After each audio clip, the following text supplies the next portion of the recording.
We keep it moving, Hey, we keep it moving, boom. In In the J-U-N-G-L-E. A new place to lace my future. One equals opportunity, the other one I'm used to. In between two worlds, I hold them both in my hands. Taking the best of memories for a bigger plan. Elevate and expand like the B-Town balloon. But don't know when I'll be back soon. I'm on the move. Recording life as my tool to shed new light on the boy you thought you knew. Sky high diving, fearless rhyming, living life and they ain't stopping for anything. Following my inner guiding, power gliding. I believe I can fly, and the sights mesmerizing. Whether night flies or chilling in the rainforest, jungle grounds the vibe. Understand that we on it. Support the team on the court before we skyrocket. No nonsense. I'll be back when I'm sandwich flossing. In the J-U-N-G-L-E. In the J-U-N-G-L-E.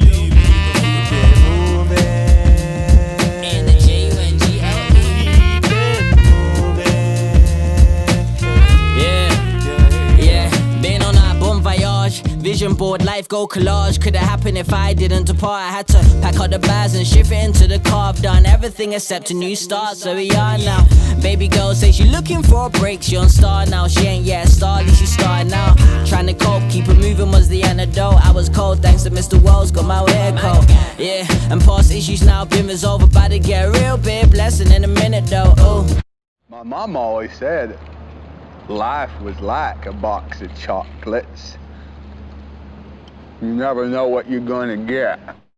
Pieces of paper to create this image of T.I. So I've always been into the craft of just creating imagery. And Miles Davis, I mean, yeah, obviously legend, and I just think this cover's insane. I think if you can implement messages within the imagery that are not so obvious to enhance the music, it's incredible. But I would say, like, when I was coming out of uni, you know, streaming and YouTube was let's say the next flex, and artwork didn't seem to be as championed, I would say. But so we're moving more into video. I think like the artwork of this generation would be the videos that you're seeing on YouTube.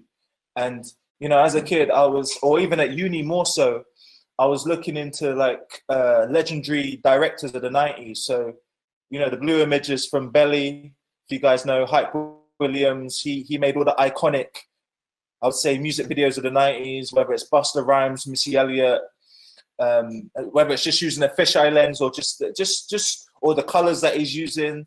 That was always a big inspiration, and just I still remember it to this day. And Spike Jones, Chris Cunningham, Mikel Grungy, like, if you guys don't know their work, you need to check out their work because they're just insane with it. And I've always just been inspired by this, and obviously just visionaries and film directors. So Requiem for the Dream was a film that when I was at uni, I found it quite profound. Like, I think it's the best anti-drugs campaign film that you can ever watch. But the filmmaking and the color schemes and some of the techniques that are used, it had such a profound effect. I was like, you know what, when I come out of uni, I want to try some of this with what little I have, with my little camera. What little I have, I want to try and create some of this imagery that I was inspired by. And then, yeah, as I was saying, motion graphics, regardless of coming out of uni at first and feeling like I was just, the clients wasn't aspiring to create incredible work. It was just jazzing up PowerPoints. I was always looking at movie title sequences to see the higher echelon of where motion graphics can go. So this is from True Detective, I think season 2. But you know, what I love about motion graphics is that you can implement all of these inspirations. So like whether you love photography, video, typography, like you need to implement all of these different mediums, the different elements to create this, to complement the story for the film. It's not just about the type. So I found that was to me being, let's say, a Renaissance man, to implement all of these inspirations that I'm into. Motion graphics seemed to be the thing. And when I was a kid, all I liked was drawing and computers. So there's endless possibilities with that, but I fell into motion graphics, and I'm glad I carried on with it. Now, success leaves clues. The reason why I included this is because I feel that, you know, when you look at some of this imagery and this work that you see, sometimes you're like mind boggled about how it's done. But I think in today's generation, I think there's no excuses to finding out how it's done. You can look through the credits of who is involved in the production and how many people is involved in that team. There's behind the scenes that you can get these DVDs that you saw on one of the last screens and actually try and understand how they crafted what they did. And so, for instance, an easy thing that I remembered when I started dissecting music videos, generally, even though you can do like very long takes or very snappy takes, on average, from studying, let's say about 100 music videos, on average, the editor would cut every 3 seconds. Now, that's not a golden rule that people need to do, but once you're immersed in your craft and you see there's a certain pattern of how people are doing things, it gives you an idea without anyone teaching you anything. You're just immersing yourself in the craft to know that actually, okay, cool. So to keep this music video interesting, let me make sure I edit every 3 seconds. Okay, how many scenes have they got in this music video? Okay, they've got 3 different locations, 3 different color schemes. So half the time, I feel like, especially when I was at university, it wasn't necessarily they wouldn't necessarily teach you these things. But I think if you're so immersed in the craft, you will start to understand how these things are working if you really analyze it and just keep on watching it and be attentive to what's going on. So yeah, success leaves clues, regardless of even design. I've always kept that in the back of my mind whenever I'm studying how to do something. So when I came out of uni, I went to UCA in Surrey, along with fellow colleagues Rehan and Z, who I think's up in this. And I created for my when I left, I got a D&AD New Blood Award, which is like a design and advertising award for creating these graphics that you see here. So the brief was for Bex Fusions. Bex Fusions is a one-off music performance platform by Bex, the alcohol company, where they create one-off performances with musicians in a particular location around the country, if I remember rightly. Anyway, when I thought about this one-off performance, I was like, I wanted the graphics to be a one-off performance. So what you see here is a typographic, you could say, toolkit that's created out of light. So this A to Z was created out of light. Everything was created out of light. Now, to create all of these assets out of light, I assure you, I probably did about 2,000 images, and I picked all the best ones and then collated them onto a page. But the reason why I wanted to show this is not only because I got an award for it. I wasn't thinking about the award. I was just fascinated with light painting. And you'll see long exposure or light painting has been a theme through my work for a long time, because I've just been obsessed with you can create these unique images that can't be replicated. And in regards to Bex Fusions, these performances can't be replicated because they're not online. They're going to be in a one-off venue around the country. So I just wanted the graphics to have a synergy with that. You know, if I created this typography again, it will be different. So not only was I fascinated by the technique, I just wanted to use it for a brief that felt relevant. And it's just a bonus that I got an award for it, because, to be honest, I didn't even turn up to the award show at first because I was too busy moving from uni back to home. But anyway, that's another story.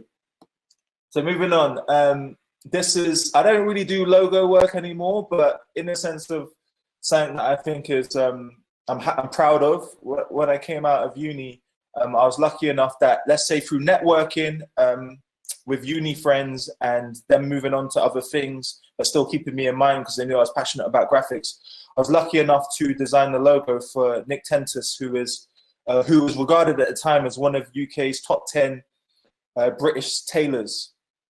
And there's a prestigious street called Savile Row where this logo was sitting until about a year ago. I think his shop shut down now.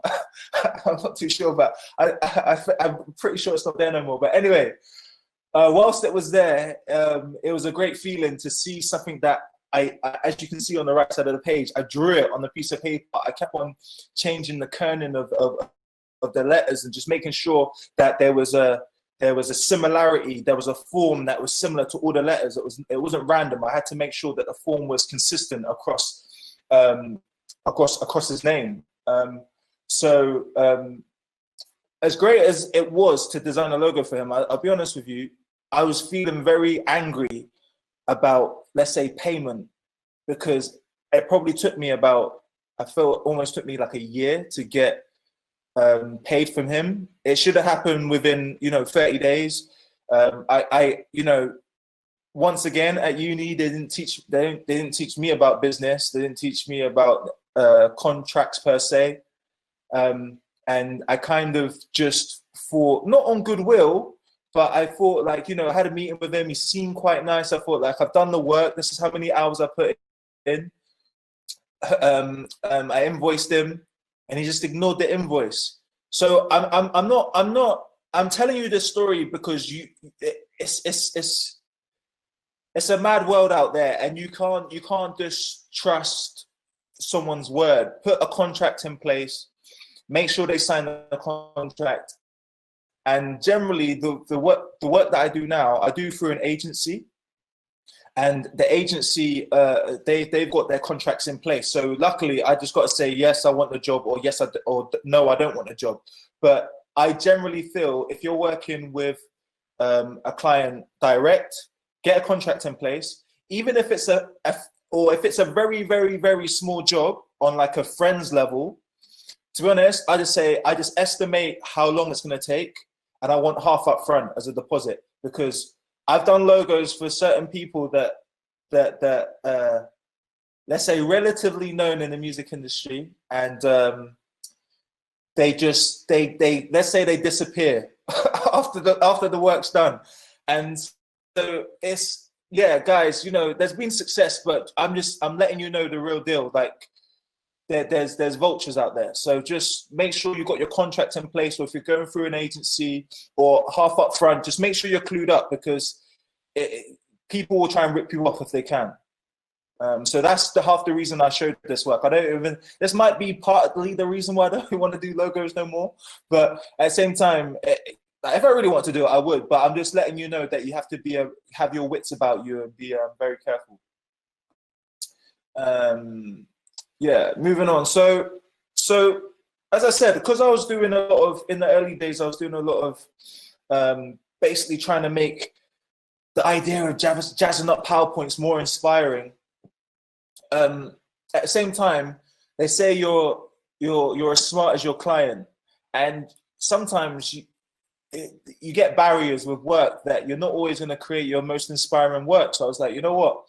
I've always loved music, and I've been doing music before I was in uni. It's just that I guess when I was at uni and when I was coming out of uni, I didn't necessarily think music would be a career for me. Maybe because I wasn't super confident, or maybe because the parents are like, get a real job. I just didn't know how to navigate it. But what it came to when I was about 23, 24, I said to myself that, look, I've always loved hip hop, and I've been doing these songs and putting them on MySpace. But if hip hop is really the voice of the voiceless, me having a background in foster care, why have I never heard from the perspective of someone who's lived in foster care? And that really pushed me to tell my story within hip hop. Before I go into my story, let's say Jungle Brown, the group that I'm in, I treated it as a passion project. All of the kind of stuff that I wasn't allowed to do, let's say client-wise, because it was too corporate, I implemented within my group. So on this page, I'm just showing you that there's a consistency to the artwork. Even though, to be honest, it got a bit annoying after a while trying to implement the Jungle Brown logo, because when I did it at first, I just kind of wrote it on a piece of paper, scanned it in, changed it to a color that I wanted to be on all the covers. But sometimes, I'll be honest, like behind the scenes, like I don't always feel I'm the best with layout design, and it's something that I've had to take time. And sometimes the big logo just annoys me. Like I wish I did like a little kind of JB sometimes that I put in the corner. But anyway, I'm going on a tangent. But that's just to show you that there's a consistency to the design, and this is where my group was It wasn't necessarily about being in the music industry and getting to the level where we've got a label representing us. It was literally just a passion project for all the frustration that I don't see in my corporate work. I can put it into my group and really show my vision. Analyze your process and create systems. The reason why I implemented this, I mean, if you want to be into semantics, I should probably put analyze your process and create processes. The reason why I think this is important, because when you start to do a lot of work, it can get quite overwhelming doing the marketing, doing the work for the group, doing solo work, doing client work. You need to start creating systems to make your process easier, not only from a branding point of view, but literally for yourself, so you don't feel overwhelmed for the amount of work that you're doing within one day, within a month. So for instance, when it comes to design, like since A Boy Called Rick, I was like, talking about script work and not getting caught up in typography. I was like, let me implement a simple typeface that I like and put it in one space and keep it consistent. And all I'm gonna do for every new single that I do, I'm just gonna add an image that I think is relevant to the single. And for me, that's just simplifying a process that I need to do, because I don't want to be, I'm not just doing the artwork, I'm doing the music video, I'm doing this, I'm doing that. I don't want to be thinking too much about one element of the design. So that's a little bit of what I mean about creating a system and a process. And when I say analyze your process as well, it's more so the fact that when you're at uni, you might get 2-3 months to do a project. Whereas, to be honest, in the real world, I've never had the luxury of having 2-3 months to do a project. I have like 3 to 3 days. No, 3 days to 3 weeks maximum. Like I'll be lucky if I get 3 weeks. Like I usually get a week or two to do a project. So, and I'll be honest, mentally that took me a while when I came out of uni to be in uni and to have like 2 months to be abundant and just explore ideas, to then a client saying, hey Rick, I need this in 3 days, can you do it? And then it's literally it was like I had to read a book called I think it's called The War of Art, that helped me with my mental well-being of how do I execute so quickly. And I would say, without you guys reading the book, I would say that the main thing that book implements is that we create our own resistance. So it's not the fact that you can't do work within 3 days, it's the fact that you've programmed yourself to think that you need to do 100 ideas before you get to the best idea. When really, if you just went with your top 2 ideas, or even your first idea, show it to the client. If they don't like it, you change a few things and it's done. Like I think we can sometimes be dwelling on something so much that we're like, oh my God, no, it's not the best idea. What is the best idea? It's all subjective. I think just have the communication with your client and you work through it. So yeah, that's how I got used to, let's say, working within in short spaces of time. Right, this is the last slide before we get to Q&A. I do see a few pop-ups about questions, so we'll get to it. So the only reason I showed you this slide, because I just wanted to kind of talk more about the process of how I go about doing a music video and be quite literal with it. So generally these days, but back in the day, I used to look on Flickr and certain, let's say even, I don't know, log pictures on Instagram. But generally what I do now, I listen to the music, images come to mind and ideas come to mind, and I'm always logging pictures on Pinterest. So I create a board on Pinterest. You can say it's like a treatment board, and any images that reflect the sort of ideas that I want. So for instance, Before I'm 25 is about going for your dreams and doing it no matter what, no regrets. And I feel like, let's say you have like unlimited potential within you. You have the universe within you. And when I start to think of that, I saw this image on Pinterest, and I was like, right, am I able to create this image? Like, I've never created this image before, but I was like, can I do this? And what I love about After Effects, the only reason I kind of got into it quite well is because I think After Effects is Photoshop, but moving. And I always loved Photoshop back in the day for creating my MySpace background and my MySpace pictures. So it's been quite intuitive for me, but I just broke the image down. I was just like, let me try and create this in After Effects. And I made sure, as I was saying earlier about breaking down a music video into scenes, I was like, I want blue, I want the universe and blue to represent dreams. I want red to represent, and orange to represent desire, represent passion. So for me, when it comes to music videos or anything that I do, I want the color scheme, I want everything to feel intentional. It's not just, yeah, let's just shoot a video in front of the book. Like, it's like I always want the color scheme and the ideas to be intentional towards the brief. So I hope that explains a bit of my process. Hopefully I didn't go on too much of a tangent. And yeah, any questions you got, I'm here. Let's do it. Good question.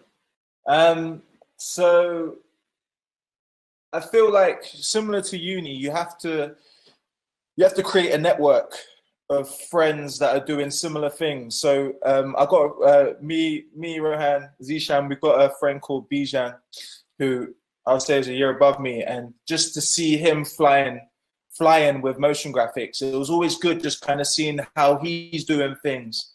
But I would say, to be more poignant, in London, I realized that you have to have roughly about 3 agencies representing you.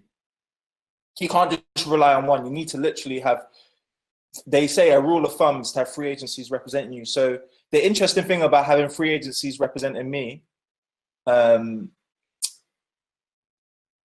would say that 90% of my work has came from one of them. So the weird thing is, when I look back, let's say like the butterfly effect, like the film, if I didn't have that one agency representing me, it'll be interesting to know where I'll be at right now, because them other 2 agencies didn't really get much work for me. And I think to a certain extent, it's not necessarily about the agency, it's about relationships. I feel that one agency that's got me 90% of the work, I've had a real good relationship with them. Like I went into the agency, I told them, like, you know, I've been doing these jazzed up PowerPoints, but I'm really passionate to be doing more work for television, it'll be a dream to be doing movie title sequences. Like I really showed my passion, and I think I really connected with them. So I think that's half the reason why I've just had a good run with that one agency. So that's a rule of thumb. Have 3 agencies representing you, because they've all got all the clients already. Like there was a time when I was sending I feel like the way I got my first job, I've put it in Before I'm 25, actually, my song, I was sending almost 100 emails a day.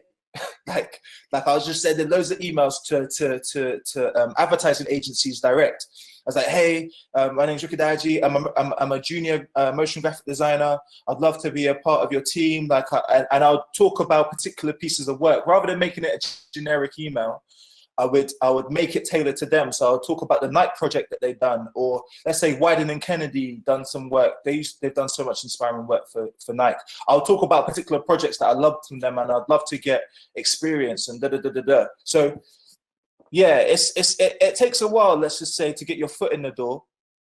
But I went freelance 4 years after my full-time job. So I don't think an agency would represent me prior to that, because I'm pretty much just a student. I haven't got no industry experience per se. But after the 4 years, I built up enough of a portfolio that, yeah, they're willing to represent me. So I hope that answers your question. In COVID times, yeah, I'll explain the most current process. So with ITV, let's say with Black Voices, there was 2 creatives on the team. There's a producer, project manager, the creative director touches base, especially when the aesthetic has been revealed. So yeah, there's about 6 of us in the team. And I usually get presented a script.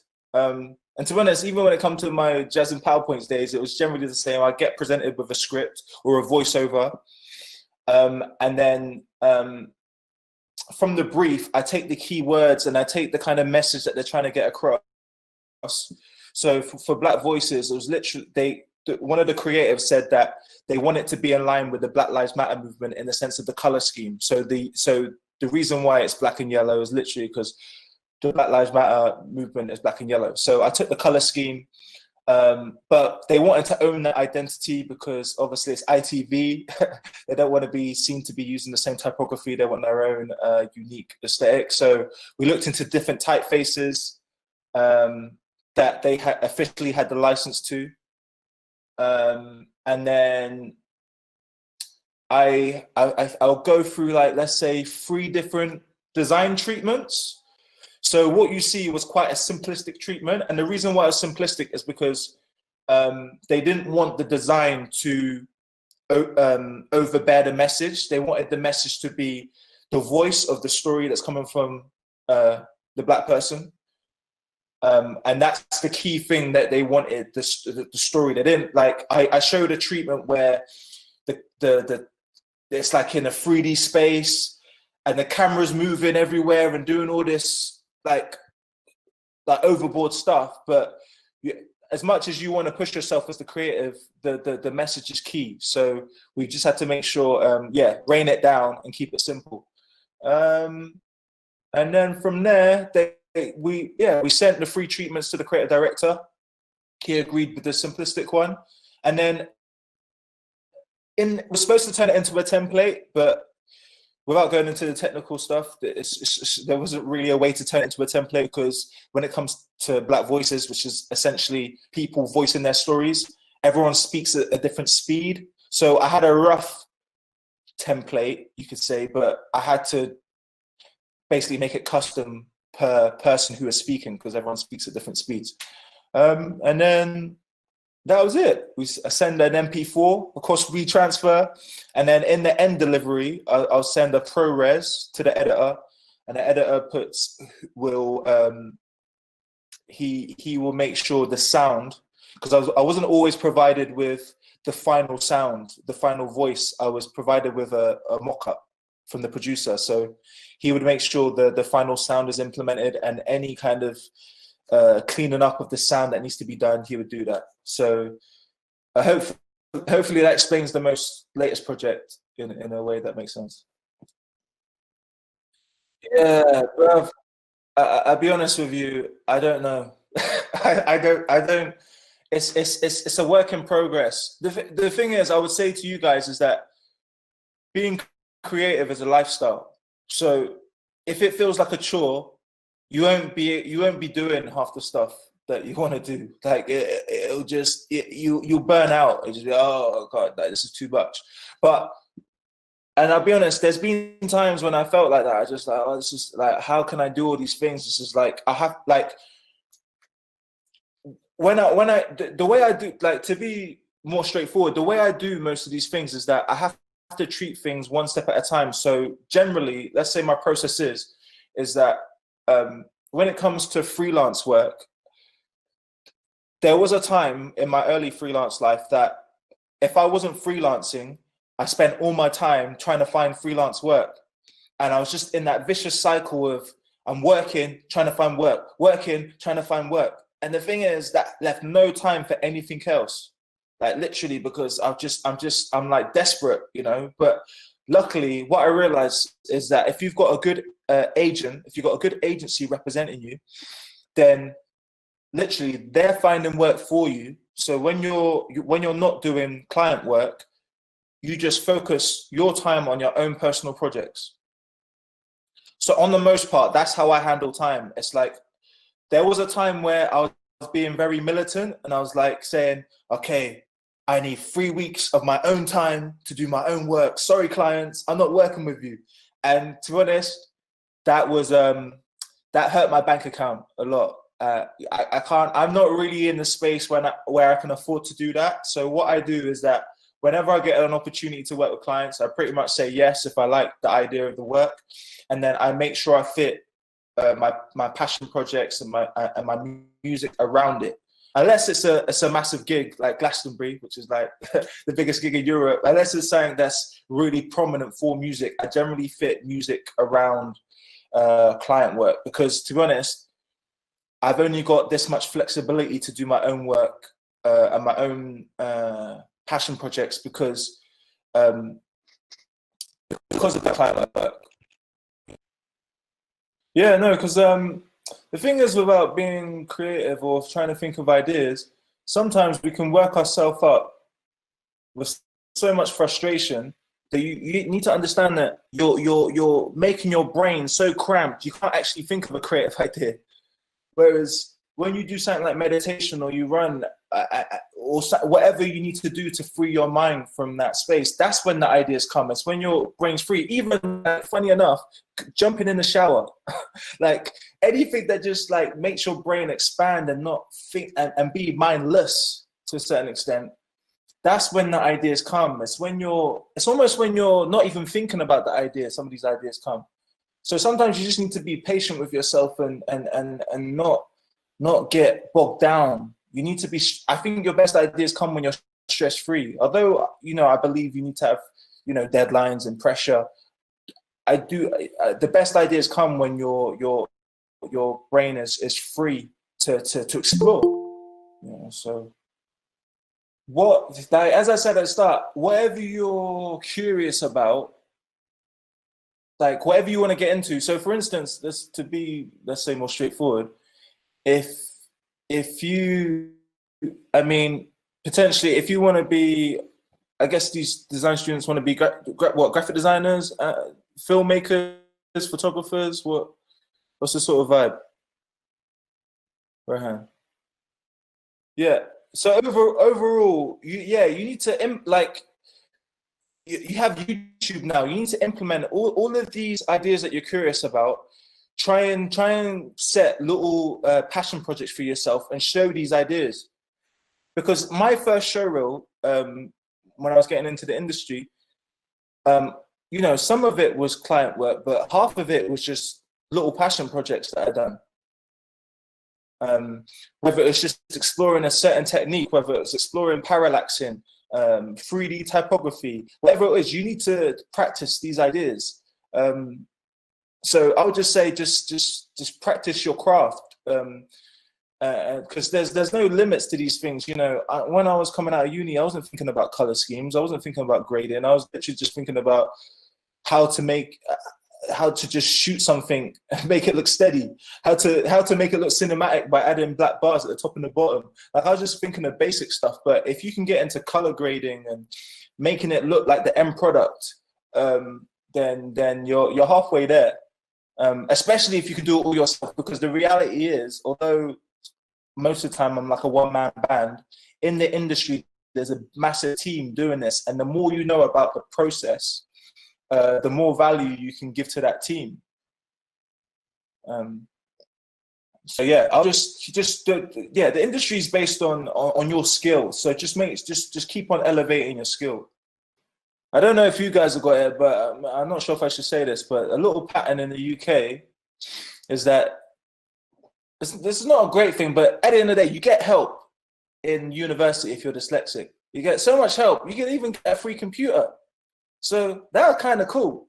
But I'm not sure if that can happen for your uni, but I'm sure Rohan can give you more information about that. But regardless of that, when I was younger, I never used to want to tell people I'm dyslexic. I never really even understood it. I used to feel it might be a detriment to my career.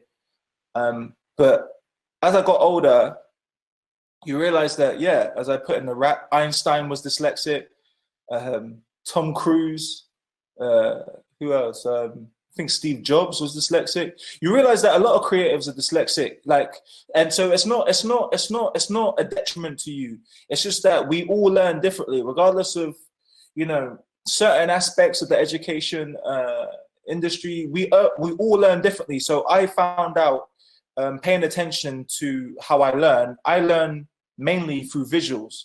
that's why when it came to, you know, me understanding that a music video gets cut every 3 seconds, no, I didn't read no book for that. I didn't even have the attention span to read the book. It's like I learned through just through visual. I think if you're dyslexic or not, it's about learning aids and patterns to how you learn and how you do things, and it doesn't even matter. Like, say for someone who's got ADHD, I've heard there's like the best dancer in the world. I can't give you her name right now, but who's regarded industry-wise as the best dancer in the world and choreographer. She has ADHD, but it's not like she's well-renowned best dancer in the world. So it's about just finding ways and aids to aid your process, essentially. Yeah, I echo what Rohan's saying. Like, yeah, I use Grammarly. I get my partner to check my lyric videos because regardless of me rapping it, there's always a word that I miss out and stuff like that. So yeah, just get your friends to help you that are better with their English, and use Grammarly for sure.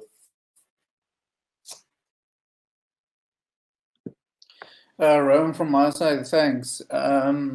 Yeah, so the question with regards to music and design is, the great thing about music and sound and design is that it adds narrative, emotion, and rhythm. So how do you see the future of motion design be able to sustain and further social development, and in particular that of the youth? It's a good question. You might have to ask me that again. I have to think about this. I can ask you again. You say again? Yeah, ask me again. So the great thing about music, sound, and design is that it adds narrative, emotion, and rhythm. So how do you see the future of motion design able to sustain and further social development, and in particular that of the youth? Well, what I find incredible about these days is that I'm learning so much from YouTube.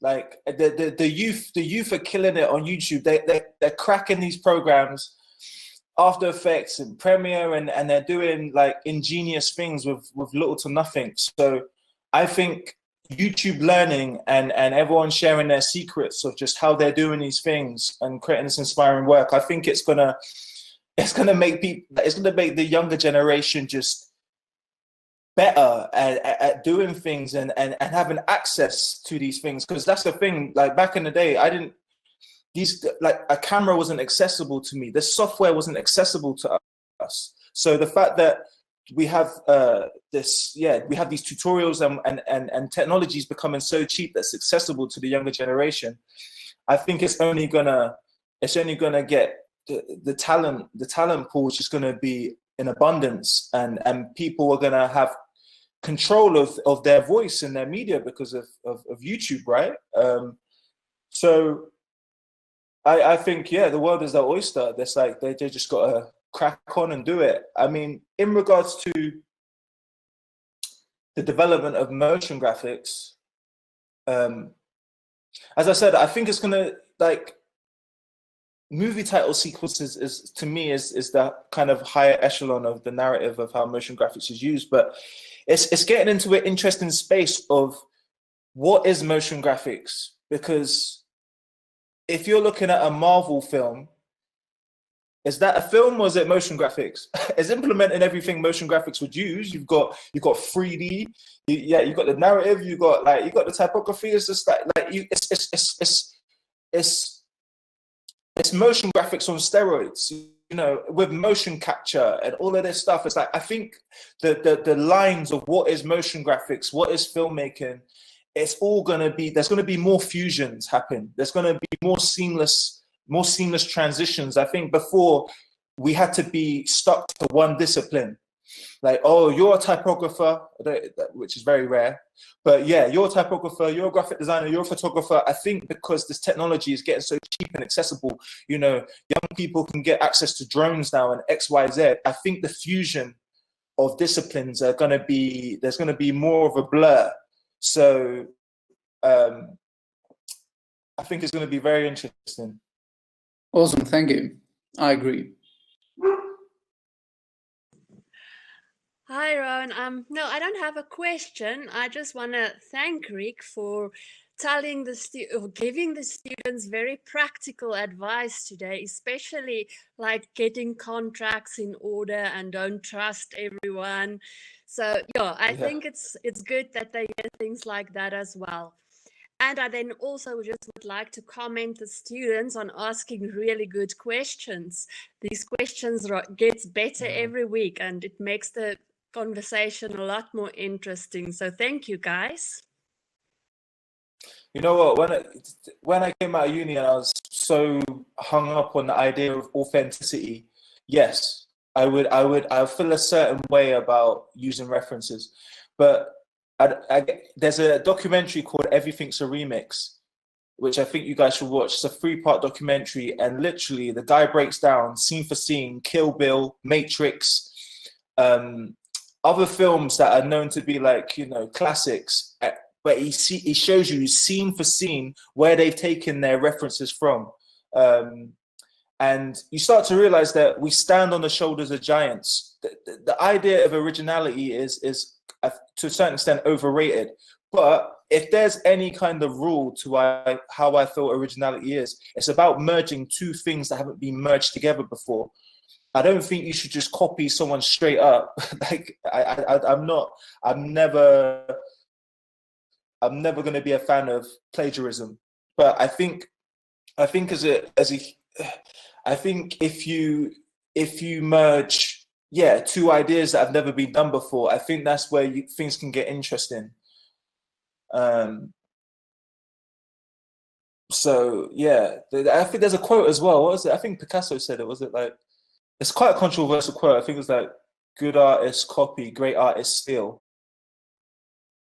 Yeah, but I mean, it is what it is. You know, like the more you dig into references, the more you see that Spielberg, you know, all of these greats, they all had references. And I think like when I create my treatment boards for my music videos, it leaves less room for error if you've got an idea of references. And I don't think you should always rely on references. Like even though I didn't show a lot of drawings apart from my logo, I do draw. Like before references, I always draw or write the concepts. I just use images as a reference to how that could look visually, especially when I'm explaining it to another videographer or another person in the team. It always makes it easier and quicker. So yeah, I would say never plagiarize, but definitely watch Everything's a Remix and keep in mind of trying to merge two ideas together so you don't feel like you're copying anyone else.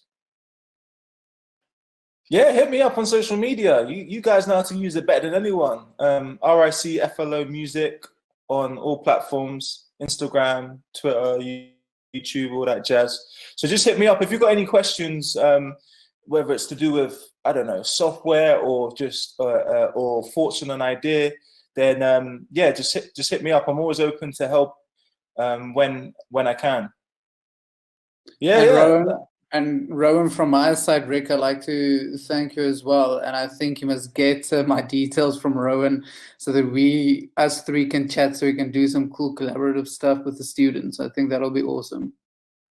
Yeah, 100%. 100%. Yeah, thanks for sharing that. Like, I appreciate all you guys. Like, the questions were great. And yeah, you really put me on my feet with some of them. So like, it was a pleasure. Thanks. Bye. All good. Thank you.